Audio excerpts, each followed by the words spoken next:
हाय दोस्तों, मेरा नाम मोहित है और आप देख रहे हैं मेरा चैनल मोहित डिकोड्स। तो अब हम बात करने वाले हैं drive state in React. Drive state का मतलब होता है एक ऐसी स्टेट जो किसी एग्जिस्टिंग प्रॉप्स या एग्जिस्टिंग स्टेट से मिलकर बनाई जाती है, उसी को बोलते हैं ड्राइव स्टेट। ये तो होगी डेफिनेशन की बात। एग्जिस्टिंग में रियल में होती क्या है ये? जैसे कि फॉर एग्जाम्पल आपके पास कोई एग्जिस्टिंग प्रॉप्स है जो एक पेरेंट कंपोनेंट आपको पास कर रहा है, या फिर एक एग्जिस्टिंग स्टेट है पेरेंट कंपोनेंट आपको पास कर रहा है। अगर आप चाइल्ड कंपोनेंट में हैं तो आपको प्रॉप्स के थ्रू एक स्टेट पास करके मिल रही है या फिर प्रॉप पास करके मिल रही है। जो भी आपको पास हो रही है, पेरेंट जो आपको प्रोवाइड करा रहा है, उन दोनों के कॉम्बिनेशन से आप जो स्टेट बनाओगे उसी को बोलेंगे ड्राइव स्टेट। ये तो है इसका एक थोड़ा सा लाइव एग्जांपल जो डेफिनेशन वाइज मैंने क्लियर कर दिया है, पर इसमें एक प्रॉब्लम होती है, वो भी आपको जानने की बहुत जरूरत है। ड्राइव स्टेट ना ऑटोमेटिकली अपडेट नहीं हो सकती, इसलिए जब भी ड्राइव स्टेट को आप यूज करो तो बहुत केयरफुली यूज करो, क्योंकि ये ड्राइव स्टेट जो है ना मोस्टली लोग ठीक से यूज नहीं करते। इसके वजह से आपके कोड में बहुत सारे एरर आते हैं। इसका एक लाइव एग्जांपल बता देता हूं। फॉर एग्जांपल आपके पास 4 किलो चावल है और हर एक चावल की कीमत 50 रुपए किलो कीमत है उसकी। तो आपके पास दो ऑब्जेक्ट हैं, एक राइस और एक प्राइस।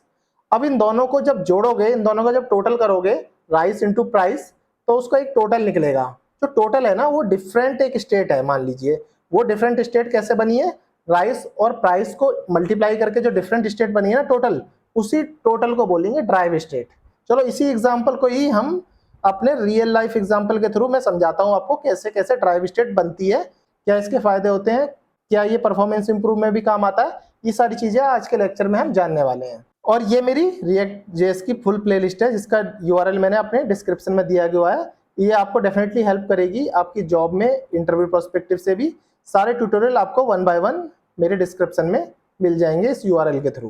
तो ठीक है, अपना वीएस कोड पे चलते हैं और कोड करते करते समझते हैं सब कुछ ड्राइव स्टेट के बारे में। तो ये देखिए दोस्तों, मैंने क्या करा हुआ है, एक ऐप बनाई हुई है, पहले ऑलरेडी बनी हुई है। एक ऐप बना हुआ है फंक्शन कंपोनेंट। इस ऐप के अंदर मैंने ड्राइव स्टेट का एक और कंपोनेंट को इंपोर्ट करा हुआ है। ड्राइव स्टेट के अंदर मैंने कुछ नहीं किया हुआ, एक h1 टैग में कुछ टेक्स्ट लिखे हुए हैं बस, और इसको यहाँ पे इंपोर्ट कर लिया है। मेरी एप्लीकेशन ऑलरेडी रन है 5173 पोर्ट पे, चेक कर लेते हैं। ऑलरेडी रन है, देखो एप्लीकेशन।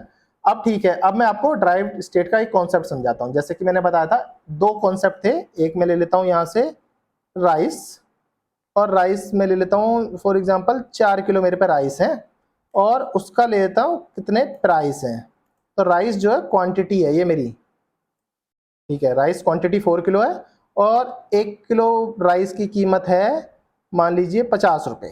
ठीक है, दो पैरामीटर, यहाँ से दो पैरामीटर बोलो या फिर दो प्रॉप्स बोलो या दो स्टेट बोलो। अभी तो ये स्टैटिक लिखे गए हैं, स्टेट के थ्रू भी भेज सकता था मैं, प्रॉप्स के थ्रू भी ये आपको यहाँ मिलेंगे। तो कुछ भी बोलो इन्हें, दो डेटा, दो पैरामीटर, दो स्टेट, दो प्रॉप्स मैं यहाँ से पास कर रहा हूँ। अभी स्टैटिकली पास कर रहा हूँ सिर्फ आपको समझाने के लिए, बड़े बड़े प्रोजेक्ट में ये डायनेमिकली होते हैं, तो ये बस समझने के लिए आपको बता रहा हूँ। और यहाँ से क्या करता हूँ मैं, इन एज ए प्रॉप्स उन दोनों को उठा लेता हूँ। तो पहला क्या था मेरा, स्पेलिंग को ध्यान से अगर डिस्ट्रक्चरिंग यूज कर रहे हो तो आप, राइस, और दूसरा है प्राइस। ठीक है, दोनों डिस्ट्रक्चरिंग के अंदर करली ब्रैकेट मतलब डिस्ट्रक्चरिंग कर लिया मैंने, राइस भी उठा लिया यहाँ से, प्राइस भी उठा लिया यहाँ से। अब क्या करता हूँ मैं, ड्राइव स्टेट में के ना पहले 3 फेजेस से बताता हूँ। देखो, एक तो बहुत ही घटिया तरीका बैड फेज, एक लेस गुड और एक वेरी गुड। तो इसमें 3 तरीके से आपको समझाता हूँ कि ड्राइव स्टेट कैसे कैसे बन सकती है, और जिस हिसाब से आपको याद भी रहेगा, केयरफुली भी रहोगे आप कि ये वाला जो है हमें प्रॉब्लम नहीं फेस करनी है, तो ये चीज ना, इससे बचें। तो अभी क्या करता हूँ, बैड फेज दिखाता हूँ कि लोग कुछ कभी कभी ना इसको इतने बुरी तरह से यूज करते हैं, वो बैड फेज में आता है।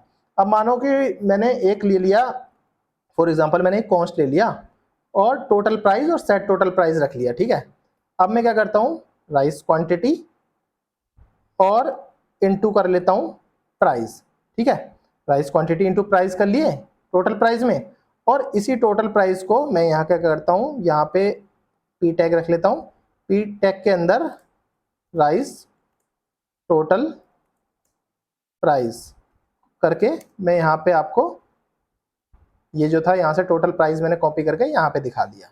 अब इसको चला के देखते हैं क्या हमारी ये जो ड्राइव स्टेट बनती है, ये मतलब टोटल प्राइस एक स्टेट के थ्रू काम करता है या नहीं करता। अब जाके देखते हैं और रिफ्रेश करते हैं, तो इनने एरर आ गया, use state is not defined. तो यूज स्टेट हमने यूज करा है, तो इसको हमें ऊपर से इंपोर्ट भी करना पड़ेगा। तो ठीक है, ऊपर से इंपोर्ट कर लेते हैं। अब चला के देखते हैं, तो देखिए हमारा टोटल राइस प्राइस 200 आ गया, एकदम करेक्ट आउटपुट आया जो हमें चाहिए था स्टेट के थ्रू। बट ये मेथड यूज करना रिकमेंडेड नहीं है, इसको बोलते हैं बैड फेज। बैड फेज का मतलब है, अगर मान लो कि ये जो आपकी राइस क्वांटिटी और प्राइस क्वांटिटी डायनेमिकली चेंज होंगी, आपके पेरेंट कंपोनेंट इसको डायनेमिकली चेंज करेगा, तो यहाँ कोई डायनेमिकली चेंज का कॉन्सेप्ट ही नहीं है। तो ये आपके जो भी आपने लिखा है ये फिक्स हो गया है, तो इसका मतलब है कि ये रिकमेंडेड नहीं है कि इसको यूज करो। इसमें एक टाइम के लिए स्टैटिक है तो ठीक चलेगा, पर डायनेमिकली वैल्यू आ रही है यहाँ से, तो बार बार ये अपडेट नहीं होंगी टोटल प्राइस। ये एक बार जो आ गया वो आ गया, इस हिसाब से आपको ये यूज नहीं करना। इसको मैं यहाँ से कमेंट कर देता हूँ, इसको भी यहाँ से कमेंट कर देता हूँ। तो इसको आपको यूज नहीं करना है। कमेंट क्या करता हूँ, हटा देता हूँ, आप मेरी वीडियो को रिवाइंड करके चेक कर लेना। एक तो ये जो आपको बचना है इससे। अब दूसरी चीज आते हैं कि ये आप यूज कर भी सकते हो नहीं भी कर सकते हो, ये दोनों चीजें हैं।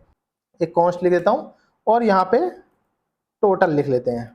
टोटल इज इक्वल टू करके इसमें क्या करता हूँ, राइस क्वांटिटी को यहाँ लिखता हूँ और इनटू प्राइस, ऐसे करके एक वेरिएबल में टोटल स्टोर कर लेता हूँ और टोटल को यहाँ पे पेस्ट कर देते हैं।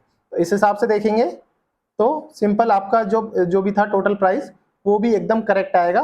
बट ये भी कॉमनली यूज नहीं है।